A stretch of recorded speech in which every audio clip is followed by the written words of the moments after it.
ಶ್ರೀ ಗುರುಗಣಪತಿಭ್ಯಾಂ ನಮಃ. ಶ್ರೀ ಶಾರದಾಂಬಾಯೇ ನಮಃ.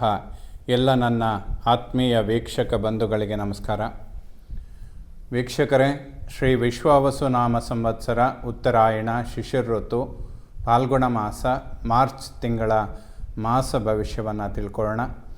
ಮಾರ್ಚ್ 19ನೇ ತಾರೀಕು ಅಮಾವಾಸ್ಯೆ, ಯುಗಾದಿ ಹಬ್ಬ, ಹೊಸ ವರ್ಷದ ಪ್ರಾರಂಭ, ಹೊಸ ಸಂವತ್ಸರದ ಪ್ರಾರಂಭ.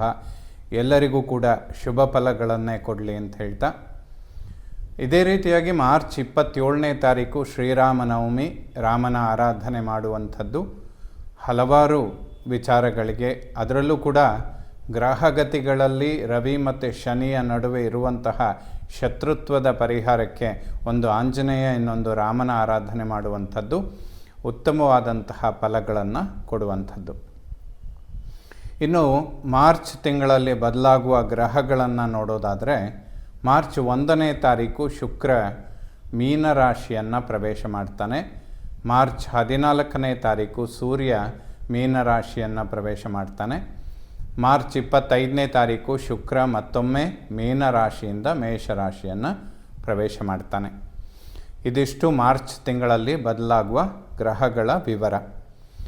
ಇನ್ನು ಈ ಬದಲಾಗುವಂತಹ ಗ್ರಹಗಳಿಂದ ಮಾರ್ಚ್ ತಿಂಗಳಲ್ಲಿ ಧನುರಾಶಿಯವರ ಮಾಸ ಭವಿಷ್ಯ ಹೇಗಿರುತ್ತೆ ಅಂತ ನೋಡೋಣ. ಧನುರಾಶಿಯವರಿಗೆ ಹಲವಾರು ವಿಚಾರಗಳಲ್ಲಿ ಶುಭ ಫಲಗಳನ್ನು ಕೊಡೋದಕ್ಕೆ ಗುರುಬಲ ಅನ್ನುವಂಥದ್ದು ಬಹಳ ಉತ್ತಮ ಸ್ಥಿತಿಯಲ್ಲಿದೆ. ಧನುರಾಶಿಯವರಿಗೆ ಪಂಚಮ ಶನಿ ಪ್ರಾರಂಭ ಆಗೋದಕ್ಕೆ ಆಲ್ಮೋಸ್ಟ್ 2 ವರ್ಷ ಇದೆ. ಸೊ ಈ ಟೈಮಲ್ಲಿ ಒಂದು 3 ವರ್ಷಗಳ ಕಾಲ ಗುರುಬಲ ಕೂಡ ಚೆನ್ನಾಗಿರುತ್ತೆ. ಸೊ ಶನಿ ಕೂಡ ಉತ್ತಮ ಸ್ಥಿತಿಯಲ್ಲಿದ್ದಾನೆ, ಗುರು ಕೂಡ ಉತ್ತಮ ಸ್ಥಿತಿಯಲ್ಲಿರ್ತಾನೆ. ಸೊ ಗುರು ಮತ್ತು ಶನಿಯಿಂದ ಶುಭ ಫಲಗಳನ್ನು ಪಡೆಯುವಾಗ ಹೆಚ್ಚಿನ ಒಂದು ಗುರಿ ಮುಟ್ಟೋದಕ್ಕೆ ಅನುಕೂಲ ಆಗುತ್ತೆ, ಅಥವಾ ನಿಮ್ಮ ಯಾವೆಲ್ಲ ಕೆಲಸಗಳು ಪೆಂಡಿಂಗ್ ಇರುತ್ತೋ ಅದೆಲ್ಲ ಕಂಪ್ಲೀಟ್ ಆಗೋದಕ್ಕೆ ಒಂದು ಅದ್ಭುತವಾದಂತಹ ಸಮಯ ಆಗಿರುತ್ತೆ. ವಿಶೇಷವಾಗಿ ಧನುರ್ಲಗ್ನ ಧನುರಾಶಿಯವರಿಗೆ ಆರೋಗ್ಯದ ವಿಚಾರದಲ್ಲಿ ಯಾವುದೇ ಹೆಚ್ಚಿನ ಸಮಸ್ಯೆಗಳು ಬರೋದಿಲ್ಲ. ಈ ಮಾಸ ತುಂಬ ಉತ್ತಮವಾಗಿರುತ್ತೆ. ಕುಟುಂಬದಲ್ಲಿ ಸೌಖ್ಯ, ನೆಮ್ಮದಿ ಇದೆಲ್ಲ ಕಾಣೋದಕ್ಕೆ ಸಾಧ್ಯ. ಸ್ವಲ್ಪ ಧನವ್ಯಯ ಜಾಸ್ತಿ ಆಗುತ್ತೆ. ಯಾವುದಾದ್ರೂ ಗುರುತರವಾದ ಕರ್ಮಗಳನ್ನು ಮಾಡುವಂಥದ್ದು, ಅಥವಾ ವಸ್ತ್ರ ಆಭರಣ ಖರೀದಿ ಮಾಡುವಂತಹ ವಿಚಾರಗಳಲ್ಲಿ ಸ್ವಲ್ಪ ಧನವ್ಯಯ ಆಗುತ್ತೆ. ಯಾಕೆಂದರೆ ಈ ತಿಂಗಳ ಪ್ರಾರಂಭದಿಂದನೇ ಶುಕ್ರ ಉಚ್ಚ ಕ್ಷೇತ್ರದಲ್ಲಿರ್ತಾನೆ, ಅದು ಕೂಡ ಸುಖ ಸ್ಥಾನದಲ್ಲಿ. ಸುಖಾಪೇಕ್ಷೆಗಳಿಗೆ ಬೇಕಾಗುವಂತಹ ವಸ್ತುಗಳಿಗೆ ಸ್ವಲ್ಪ ಧನವ್ಯಯ ಜಾಸ್ತಿ ಆಗುತ್ತೆ ಅಂತ ಕೂಡ ಹೇಳ್ಬೋದು. ಬಟ್ ಅದೇನು ಅಂಥ ಅಶುಭ ಅಂತೇನಿಲ್ಲ, ಸ್ವಲ್ಪ ಕಂಟ್ರೋಲ್ ಇಟ್ಕೊಂಡ್ರೆ ತುಂಬ ಒಳ್ಳೆಯದು. ಮಾತಿನಲ್ಲೇ ಯಶಸ್ಸು, ಪ್ರತಿಯೊಂದು ಕೂಡ ಚೆನ್ನಾಗಿದೆ. ಕುಟುಂಬದಲ್ಲಿ ಸೌಖ್ಯ, ನೆಮ್ಮದಿ ಇದೆಲ್ಲ ಕಾಣೋದಕ್ಕೆ ಸಾಧ್ಯ. ಒಡಹುಟ್ಟುಗಳ ನಡುವೆ ಸಾಮರಸ್ಯ ತುಂಬ ಚೆನ್ನಾಗಿರುತ್ತೆ. ಒಬ್ಬರಿಂದ ಒಬ್ಬರಿಗೆ ಅನುಕೂಲಗಳು ಉಂಟಾಗುತ್ತೆ. ಸ್ವಲ್ಪ ಸೋದರ ಅಥವಾ ಸೋದರಿಯರಿಗೆ ಏನಾದರೂ ಸಣ್ಣ ಪುಟ್ಟ ಆರೋಗ್ಯದ ವ್ಯತ್ಯಾಸಗಳು ಬರೋದಕ್ಕೆ 3ನೇ ಮನೆಯಲ್ಲಿ ಉಂಟಾಗುವಂತಹ ಸರ್ಪದೋಷ ಅನ್ನುವಂಥದ್ದು ಸ್ವಲ್ಪ ಕಾರಣ ಇರುತ್ತೆ. ಬಟ್ ಅದು ಪರಾಕ್ರಮ ಸ್ಥಾನದಲ್ಲಾಗೋದ್ರಿಂದ ವೈಯಕ್ತಿಕವಾಗಿ ಧನುರಾಶಿಯವರಿಗೆ ಅದರಿಂದ ಉತ್ತಮ ಫಲ ಇದೆ.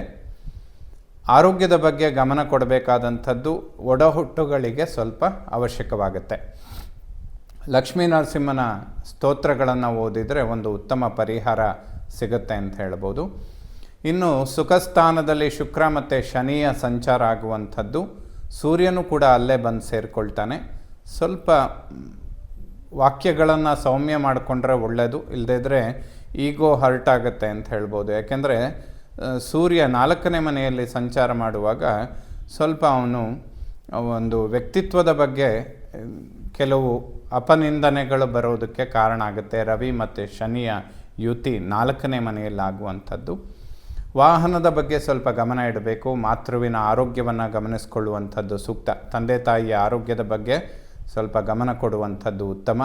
ಅದರಲ್ಲೂ ಕೂಡ ವೃದ್ಧಾಪ್ಯದಲ್ಲಿರುವಂಥವರು, ಹೃದಯ ಸಂಬಂಧಿತ ಆರೋಗ್ಯದ ಸಮಸ್ಯೆಗಳಿರುವಂಥವರು ಈ ಮಾಸದಲ್ಲಿ ಸ್ವಲ್ಪ ಆರೋಗ್ಯ ಮತ್ತು ಆಹಾರ ಪದ್ಧತಿಗಳ ಬಗ್ಗೆ ಹೆಚ್ಚಿನ ಗಮನ ಕೊಡುವಂಥದ್ದು ಸೂಕ್ತ. ವಿದ್ಯಾರ್ಜನೆ ಮಾಡುವಂತಹ ಮಕ್ಕಳಿಗೆ ತುಂಬ ಉತ್ತಮ ಫಲಗಳನ್ನು ಕೊಡುತ್ತೆ. ಹೊಸ ಪ್ರಾಪರ್ಟಿ ಖರೀದಿ ಮಾಡುವಂತಹ ವಿಚಾರ, ಮನೆ ಕಟ್ಟುವಂತಹ ವಿಚಾರಗಳಿದ್ದರೆ ಮಾರ್ಚ್ 14ರ ತನಕ ಯಾವುದೇ ಕೆಲಸಗಳನ್ನು ಪ್ರಾರಂಭ ಮಾಡೋದಕ್ಕೆ ಯಾವುದೇ ಸಮಸ್ಯೆ ಇಲ್ಲ. ಬ್ಯಾಂಕ್ ಲೋನ್ಗಳನ್ನು ಎಕ್ಸ್ಪೆಕ್ಟ್ ಮಾಡಿದರೆ ಖಂಡಿತ ಸಮಯಕ್ಕೆ ಸರಿಯಾಗಿ ಸಿಗುತ್ತೆ. ಮಾರ್ಚ್ 14ರಿಂದ ಏಪ್ರಿಲ್ 14ರ ತನಕ ಯಾವುದಾದ್ರೂ ಪ್ರಾಪರ್ಟಿ ತೆಗೆದುಕೊಳ್ಳುವಂಥದ್ದು ಅಥವಾ ವಾಹನ ಖರೀದಿ ಮಾಡುವಂತಹ ವಿಚಾರಗಳನ್ನು ಸ್ವಲ್ಪ ಅವಾಯ್ಡ್ ಮಾಡಿಕೊಂಡ್ರೆ ಖಂಡಿತ ಉತ್ತಮ ಆಗುತ್ತೆ. ಇನ್ನು ಜ್ಞಾನ ಸಂತಾನ ಪೂರ್ವಪರ ಪುಣ್ಯಸ್ಥಾನಾಧಿಪತಿ ಕುಜ ರಾಹುವಿನ ಯುತಿಯಲ್ಲಿರ್ತಾನೆ. ಮಕ್ಕಳ ಆರೋಗ್ಯವನ್ನು ಹೆಚ್ಚಾಗಿ ಗಮನಿಸಿಕೊಳ್ಳುವಂಥದ್ದು ಸೂಕ್ತ. ಎಜುಕೇಷನ್ ತುಂಬ ಚೆನ್ನಾಗಾಗುತ್ತೆ. ಸಂತಾನದ ಅಂಚಿನಲ್ಲಿರುವಂಥವರು ಅಥವಾ ಸಂತಾನದ ಅಪೇಕ್ಷೆ ಪಡುವಂಥವರಿಗೆ ಬಹಳ ಉತ್ತಮವಾದಂತಹ ಸಮಯ. ಖಂಡಿತ ಶುಭ ಫಲಗಳನ್ನು ನಿರೀಕ್ಷೆ ಮಾಡಬಹುದು ನೀವು. ಷಷ್ಠಾಧಿಪತಿ ಶುಕ್ರ 4ನೇ ಮನೆಯಲ್ಲಿ ಶನಿ ಜೊತೆಯಲ್ಲಿರ್ತಾನೆ. ಸ್ನೇಹಿತರು ಒಬ್ಬರಿಂದ ಒಬ್ಬರಿಗೆ ತುಂಬ ಅನುಕೂಲಗಳು ಉಂಟಾಗುತ್ತೆ. ಯಾವುದೇ ಸಮಸ್ಯೆಗಳಿರೋದಿಲ್ಲ. ಹೊಸ ವ್ಯವಹಾರ, ಪಾರ್ಟ್ನರ್ಶಿಪ್, ಬಿಸ್ನೆಸ್ ಏನೇ ಮಾಡೋದಿದ್ರೂ ಕೂಡ ಮಾರ್ಚ್ 14ನೇ ತಾರೀಕಿನಿಂದ ಏಪ್ರಿಲ್ 14ರ ತನಕ ಸ್ವಲ್ಪ ಅವಾಯ್ಡ್ ಮಾಡಿ. ಅಂದರೆ ಇನ್ವೆಸ್ಟ್ಮೆಂಟ್ಗಳನ್ನು ಆ ಸಮಯದಲ್ಲಿ ಮಾಡಬೇಡಿ. ಅದಕ್ಕಿಂತ ಮುಂಚೆ ಅಥವಾ ಅದರ ನಂತರ ತುಂಬ ಅನುಕೂಲಗಳು ಉಂಟಾಗುತ್ತೆ. ಮಾಂಗಲ್ಯ ಸ್ಥಾನದಲ್ಲಿ ಗುರು ಸಂಚಾರ ಆಗುವಂಥದ್ದು ಧನುರಾಶಿಯವರಿಗೆ ವಿವಾಹಕ್ಕೆ ಅತ್ಯಂತ ಶುಭ ಸಮಯ ಇದು. ವೈವಾಹಿಕ ಜೀವನದ ಸ್ಥಾನದಲ್ಲೇ ಗುರುಬಲ ಅನ್ನುವಂಥದ್ದು ಸೃಷ್ಟಿಯಾಗಿರುತ್ತೆ. ಸೊ ಬಹಳ ಉತ್ತಮವಾದಂಥದ್ದು. ದಾಂಪತ್ಯದಲ್ಲಿ ಸಾಮರಸ್ಯ ಮತ್ತು ಆರೋಗ್ಯ ತುಂಬ ಉತ್ತಮ ಸ್ಥಿತಿಗೆ ಬರುತ್ತೆ.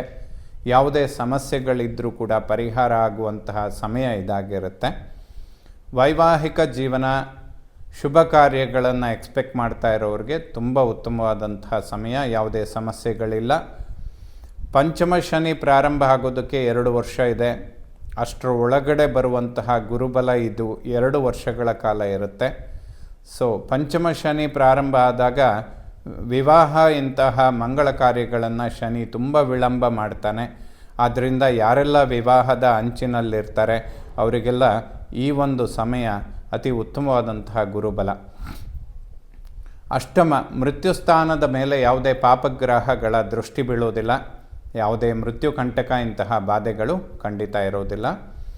ಭಾಗ್ಯಾಧಿಪತಿ ಸೂರ್ಯ ಶನಿ ಜೊತೆಯಲ್ಲಿರ್ತಾನೆ. ಮಾರ್ಚ್ 14ರಿಂದ ಏಪ್ರಿಲ್ 14ರ ತನಕ ತಂದೆಯ ಆರೋಗ್ಯದ ಬಗ್ಗೆ ಗಮನ ಕೊಡುವಂಥದ್ದು ಸೂಕ್ತ.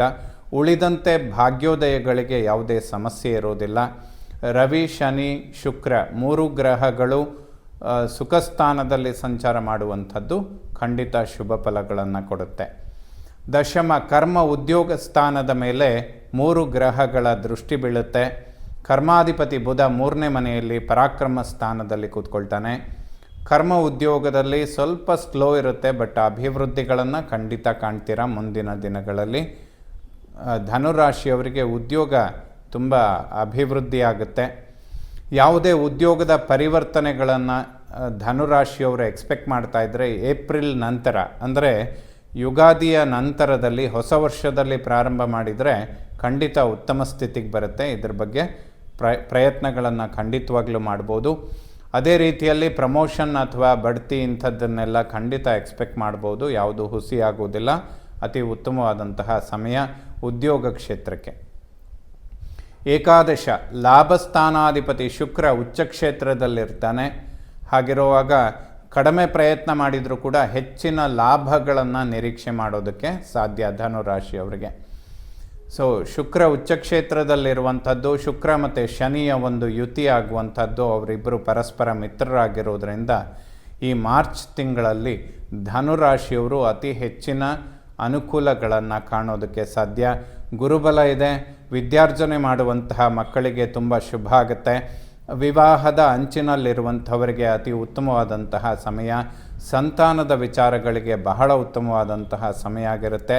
ಉದ್ಯೋಗ ಕ್ಷೇತ್ರದಲ್ಲಿ ಬಡ್ತಿ, ಪ್ರಮೋಷನ್ ಅಥವಾ ಹೊಸ ಉದ್ಯೋಗ ಪ್ರತಿಯೊಂದು ಕೂಡ ಉತ್ತಮ ಸ್ಥಿತಿಗೆ ಬರುವಂಥದ್ದು. ಮಾರ್ಚ್ 14ರಿಂದ ಏಪ್ರಿಲ್ 14ರ ತನಕ ಪಿತೃವಿನ ಅಂದರೆ ತಂದೆಯ ಆರೋಗ್ಯ, ವಾಹನದ ಚಾಲನೆ ಅಂದರೆ ವೆಹಿಕಲ್ ಡ್ರೈವಿಂಗ್ ಸ್ವಲ್ಪ ಕೇರ್ಫುಲ್ ಆಗಿರಬೇಕು ಅಂತ ಹೇಳುತ್ತೆ. ಸೂರ್ಯ ಮತ್ತು ಶನಿ 4ನೇ ಮನೆಯಲ್ಲಿ ಸೇರೋದ್ರಿಂದ. ಸೊ ಯುಗಾದಿ ವರ್ಷ ಭವಿಷ್ಯದಲ್ಲಿ ಇನ್ನೂ ಹೆಚ್ಚಿನ ವಿಚಾರಗಳನ್ನು ವಿಮರ್ಶೆ ಮಾಡುವ ಪ್ರಯತ್ನ ಮಾಡೋಣ ವೀಕ್ಷಕರೇ. ಎಲ್ಲ ನವಗ್ರಹಗಳು ಕೂಡ ಧನುರಾಶಿಯವರಿಗೆ ಶುಭ ಫಲಗಳನ್ನೇ ಕೊಡಲಿ. ಹೊಸ ವರ್ಷ ಶುಭ ಫಲವನ್ನು ಕೊಡುವಂಥದ್ದಾಗಲಿ. ಶ್ರೀ ಶಾರದಾ ಪರಮೇಶ್ವರಿಯ ಸಂಪೂರ್ಣ ಅನುಗ್ರಹ ಎಲ್ಲ ನನ್ನ ವೀಕ್ಷಕ ಬಂಧುಗಳ ಮೇಲಿರಲಿ. ಶುಭವಾಗಲಿ ವೀಕ್ಷಕರೇ.